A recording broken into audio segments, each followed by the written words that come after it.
Вчера в Великобритании прошли всеобщие выборы в парламент. Результат – категорический разгром правящей партии. Сильнейшее поражение за всю историю страны со Второй мировой. Последние 14 лет у власти в Британии были консерваторы. Хоть премьеры и менялись, управлять страной продолжали Тори, как еще называют консерваторов в Британии.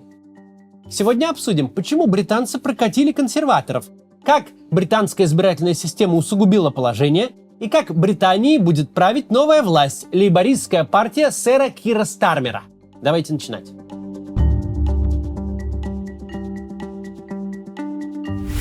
Как устроен британский парламент? Он состоит из двух палат – палаты лордов и палаты общин. Первая не избирается и особой власти не имеет. Это такой британский совет федерации, клуб почетных политических пенсионеров. А вот палата общин – это и есть реальный парламент. В ней 650 мест. Для формирования правительства нужно взять большинство – 326. На выборах 2019 года консерваторы победили и взяли 365 мест, а их главные противники, левоцентристские лейбористы, 202. Вчера же консерваторы потеряли 2,5 мест и заработали всего-то 122 мандата. Беспрецедентный проигрыш Тори в современной истории, если считать по числу потерянных мест. Лейбористы же за ночь превратились в доминирующую партию. В демократической Британии с честным голосованием лейбористская партия заработала 412 мест в парламенте, 63% от общего числа. Партия совсем чуть-чуть не дотянула до своего рекорда 1997 года, когда под руководством Тони Блэра лейбористы взяли целых 418 мест и затем правили страной все 2000-е годы. Получилась такая большая партия правящая, которая и будет практически без существенной оппозиции управлять страной. Для Соединенного Королевства это вообще-то ненормальная ситуация. Там сложилась система, в которой две основные партии конкурируют плюс-минус на равных. Малые партии тоже есть, но борьба за власть всегда шла именно между консерваторами и лейбористами. Теперь же первые оказались в глубочайшей оппозиции. Про политические причины такого проигрыша чуть позже поговорим. Сначала давайте про причины политологические. Виновата, как это часто бывает, избирательная система. Все 650 мест в британском парламенте избираются по мажоритарной системе, по-нашему одномандатные округа. В каждом округе выдвигается несколько кандидатов, кто набрал больше голосов, тот и стал членом парламента. Поэтому выиграть выборы можно с 35 или даже с 30% голосов. И когда партия заметно теряет популярность по всей стране, во многих округах такое проседание становится решающим. Потерял пару процентов, опустился ниже оппонента, проиграл выборы. А еще на таких выборах сильно может помешать спойлер. Кандидат похожих взглядов, с которым вы разделите голоса, и в итоге ни он, ни вы не выиграете, а победит оппонент, который ни с кем голоса не делил. И на этих выборах консерваторы столкнулись именно с такой ситуацией. Произошел рост партии Reform UK во главе с эксцентричным лидером Найджелом Фаражем. Это ультраправая популистская партия, которая изначально создавалась как партия Брексита. Они топили за жесткий и немедленный выход Британии из Евросоюза. Теперь, когда Брексит таки случился, Reform UK агитирует за сокращение миграции, против экологической политики, и за налоги пониже, конечно. В преддверии выборов реформисты начали расти в вопросах, откусывая поддержку именно у консерваторов. Правые избиратели вполне могут перейти к ультраправым, в отличие от сторонников лейбористов, которые никак не перейдут к Reform UK. Только вот мест эта реформистская партия заработала совсем мало из-за той самой избирательной системы. Да, во многих кругах партия заняла второе место, обогнав консерваторов. Однако в мажоритарной системе второе место не значит ничего. Важно только первое. И поэтому у реформистов всего 4 мандата по всей стране, несмотря на третье место по национальному числу голосов. Зато ушедшие к ультраправым голоса потеряли консерваторы, и из-за этого выиграли в итоге лейбористы, враги и первых, и вторых. Лидер Reform UK Найджел Фараж наконец-то с 8-й попытки прошел в британский парламент. Раньше ему это не удавалось никак сделать, он все время проигрывал. Удавалось ему стать только членом Европарламента, выборы в которые проходят по пропорциональной системе. В общем, сработал в этот раз эффект спойлера. В других странах, вроде Америки, избиратели к этому относятся всерьез, и потому за малые партии голосуют совсем незначительно. Но британцы более гибкие, по всей видимости, голосовали сердцем, даже если в итоге это может привести к победе главных оппонентов. Так, собственно, и случилось. Разгромные результаты консерваторов привели к падению крупных партийных фигур. В Великобритании парламентская демократия и министры правительства там выбираются исключительно из членов парламента. Так вот, многие действующие министры в своих округах выборы проиграли. Среди проигравших министр обороны Грант Шепс и лидер палаты общин Пенни Мордант. Также кресло депутата потеряла Лиз Трасс, которая была премьером Британии в 22 году целых 50 дней и ушла в отставку со скандалом. Также выборы проиграл Джейкоб Рис-Могг, один из самых консервативных членов парламента, известный своими старомодными манерами. Его даже прозвали почетным членом парламента от округа XVIII века. Впрочем, худшие ожидания консерваторов все-таки не оправдались. По крайней мере, свое место в парламенте сохранил Риши Сунак, действующий премьер-министр. Дальше поговорим о том, у кого еще ночь выборов прошла успешно, у кого не очень. А пока короткое объявление. Мою книгу «История новой России» снова можно купить в России за рубли и с доставкой. Для тех, кто не знает, о чем речь. 2,5 года назад мы издали роскошно проиллюстрированную книгу об истории новой России. Вот эту. Там мои размышления о 2000-х годах. Начиная на самом деле с Горбачева и с распада СССР, о 90-х и дальше о 2000-х до Болотных. В 2000-х настали относительно благополучные времена, когда мы погрузились каждый в свою жизнь и как-то не заметили, как все снова пошло не так.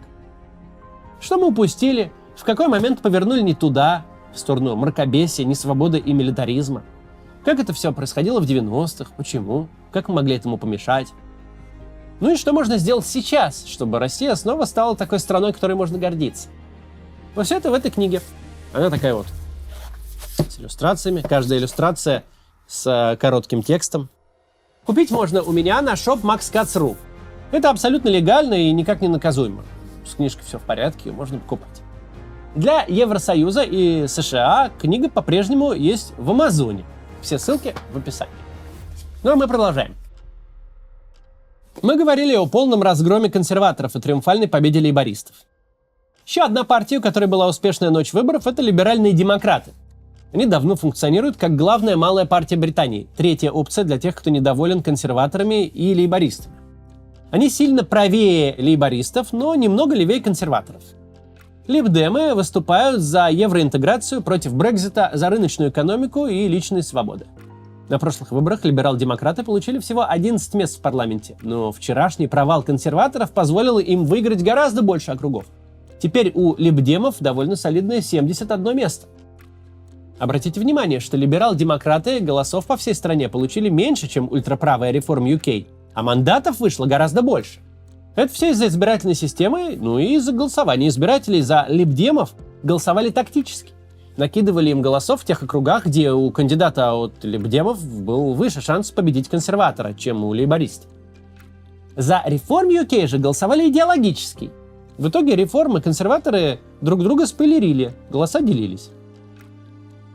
В шотландских округах основная борьба развернулась между лейбористами и местной шотландской национальной партией, которая выступает за независимость страны. В 2019 году шотландские националисты взяли 48 из 59 шотландских мандатов. Однако в этот раз проиграли взлетевшим лейбористам очень много округов. Партии удалось сохранить лишь 9 мест. Еще стоит отметить, что в 4 ядерных округах лейбористы, собственно, и проиграли независимым кандидатам. Во всех 4 округах это кандидаты, активно выступающие за Палестину. Может казаться, что пропалестинский активизм не более чем онлайн-движение, не особо влияющее на реальный мир. Но вот в наиболее левом электорате Британии, и в тех местах, где значительная часть голосующих мусульмане, вопрос Палестины стоил лейбористам, поддерживающим Израиль, вполне настоящих мест в парламенте. Впрочем, какого-то изменения политики Великобритании насчет Израиля не планируется. Большинство лейбористов еврейское государство все еще поддерживают. В целом, по результатам выборов видно, британская избирательная система не справляется с новой реальностью. Мажоритарные системы и сами создают двухпартийность и функционируют лучше, когда двухпартийность существует. Но теперь в Британии многопартийная система минимум с 4 крупными политическими силами. И в таких условиях может появиться заметный дисбаланс между процентом голосов за партии и числом мест, которые они получают. Так произошло и сейчас. Лейбористы действительно честно и справедливо победили. Однако мест у них гораздо больше, чем было бы при пропорциональной системе. Ну а реформисты, наоборот, получили намного меньше, чем было бы при пропорциональной системе. Во многих кругах отрыв лейбористов от ближайших конкурентов не очень большой. Более того, в разных кругах победившие лейбористы будут волноваться о разных конкурентах. Где-то на втором месте либерал-демократы, а где-то ультраправые. Это значит, что для сохранения мест эти члены парламента будут хотеть от руководства партии разных вещей, более умеренной или более радикальной повестки. Лидер лейбористов Кир Стармер получил огромное большинство в парламенте, что дает большую свободу действий. Но ему не так просто будет работать с разными группами в своей огромной парламентской фракции, пытаясь учесть интересы каждого.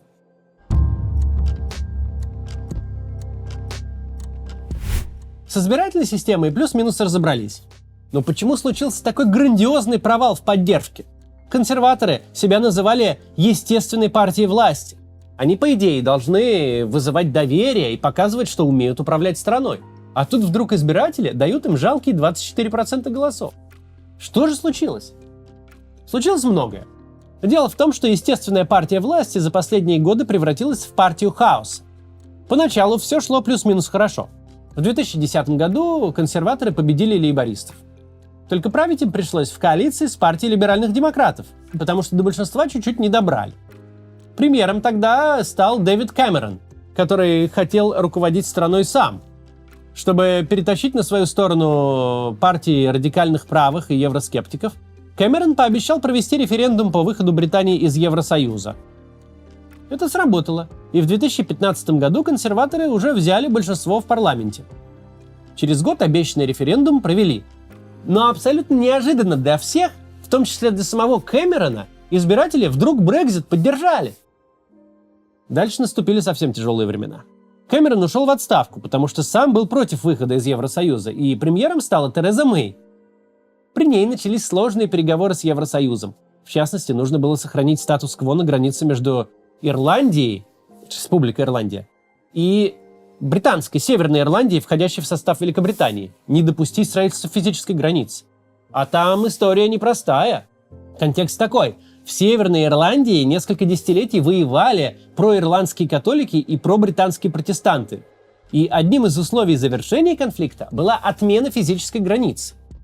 Помимо этого, и внутри консервативной партии, и в остальных политических силах не было консенсуса, как вообще этот самый Брексит проводить, какую сделку с ЕС заключить и по каким правилам жить дальше.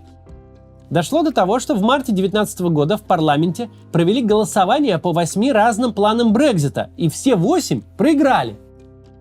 Потом премьером стал Борис Джонсон, которому пришлось разбираться с пандемией ковида и войной в Украине. Особенно запомнился твит с аккаунта Джонсона, где он с пальцами вверх торжественно заявляет: «Это будет прекрасный год для Британии». Дата публикации 2 января 2020. Джонсону в итоге пришлось уйти с поста в 2022 году, потому что вскрылось, что он с коллегами и помощниками устраивал вечеринки, пока вся страна сидела на введенном правительством локдауне.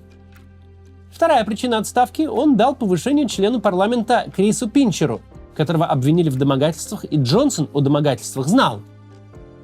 Вместо Джонсона консерваторы избрали премьером Лиз Трасс, чей срок обернулся катастрофой. Я упоминал Трасс в начале видео. Она вчера потеряла свое место в парламенте, причем в округе очень хорошем для консерваторов, который проиграть кандидату от консервативной партии, ну прям очень тяжело. Но тем не менее избиратели отправили ее домой. В 2022 же году Трасс, став премьером, выкатила план снижения налогов, который проделал бы огромную дыру в бюджете, и у всех началась паника. Даже Международный валютный фонд выпустил осуждающее заявление, как будто Британия страна третьего мира. Цифры консерваторов в вопросах рухнули, а лейбористы поднялись аж до 50%. Трасс в итоге ушла в отставку спустя 50 дней на посту, установив рекорд – самый короткий премьерский срок в истории. Один из британских таблоидов вел стрим салата «Латук» с фотографией Лиз Трасс и подписью: «Что случится раньше? Завянет салат или Трасс уйдет в отставку?» Салат победил. Ну и, наконец, последние 2 года премьером был Риши Сунак. В каких-то суперскандалах он не засветился, но и для улучшения репутации консервативной партии особо ничего не сделал.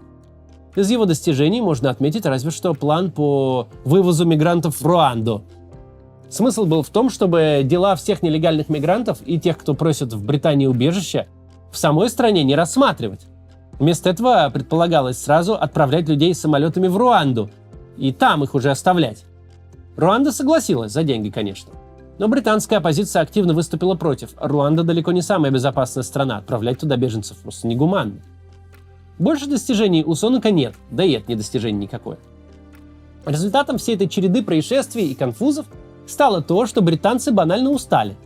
Экономика страны растет не быстро, международная репутация страны все хуже, в том числе благодаря Брекситу, а в новостях постоянные скандалы и драмы с министрами и депутатами. Лейбористы лидировали в вопросах без перерывов с конца 2021 года, а после отставки Лиз Трасс вообще ушли в далекий отрыв. По закону премьер Риши Сунак мог назначить выборы аж на январь 25-го, но в конце мая, похоже, просто сдался и назначил их на 4 июля. Видимо, посчитал, что положение консерваторов уже не спасти, и решил лишние месяцы не страдать.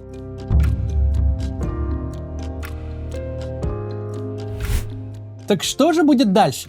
Как новая власть лейбористов будет управлять страной и что поменяется? Во-первых, премьер-министр в стране уже новый.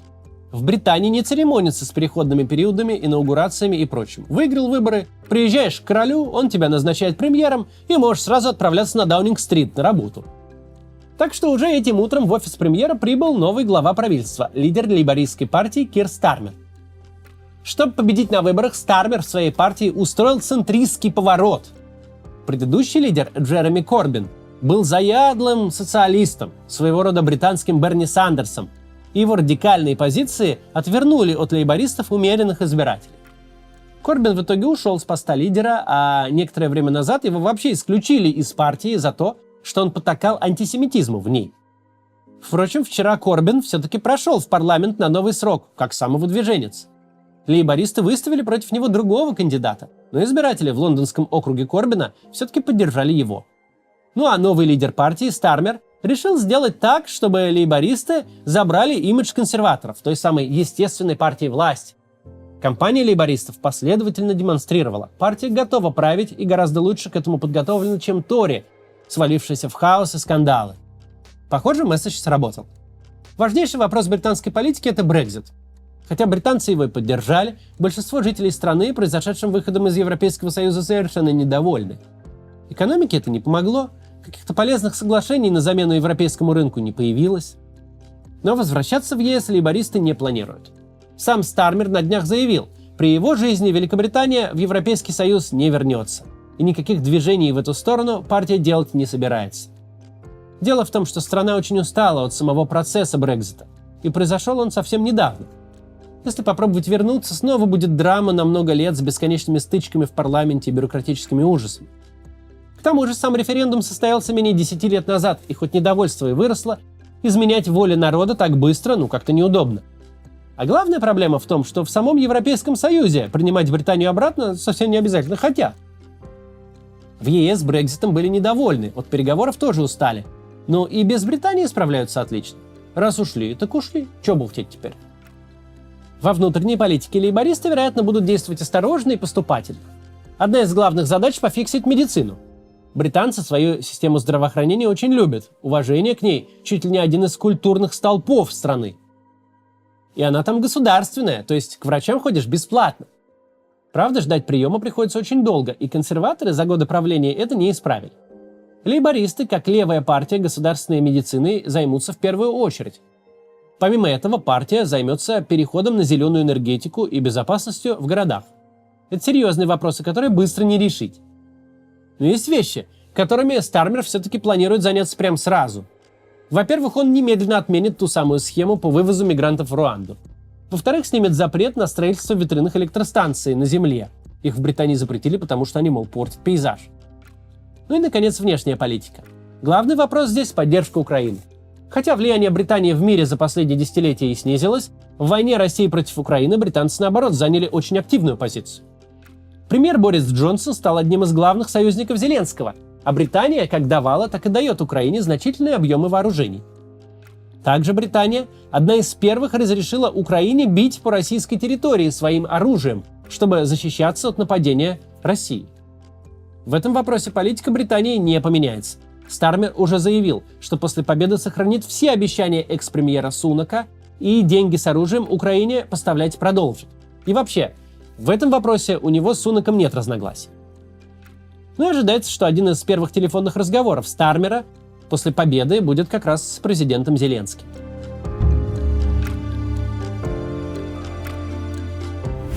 Прошедшие выборы в Британии вполне укладываются в тренд последних лет. Люди в западном мире сильно недовольны действующей властью, какой бы она ни была. Правда, в других странах Европы это обычно приводит к росту правых радикалов. Например, во Франции несколько дней назад в первом туре парламентских выборов победила партия Марин Ле Пен. Но в Британии долгие годы правили как раз консерваторы, которые под этих самых правых радикалов подстраивались. Теперь эта эпоха закончилась. Вчерашняя победа лейбористов стала революционной. Спустя 14 лет в оппозиции партия фактически повторила успех Тони Блэра в 1997 году, после которого правила аж до 2010-го. Теперь лейбористам нужно будет доказать, что британцы доверились им не зря, и никаких поблажек им не будет. При таком числе мандатов вся ответственность за происходящее в стране только на них. Ну а консерваторам надо будет решить, что делать. Либо пытаться вернуть себе имидж приличных профессионалов в галстуках, либо наоборот, официально объединиться с ультраправыми и переходить к еще большему радикализму. Следующие выборы в Великобритании будут в 2029 году, так что время на подумать у консерваторов есть. До завтра!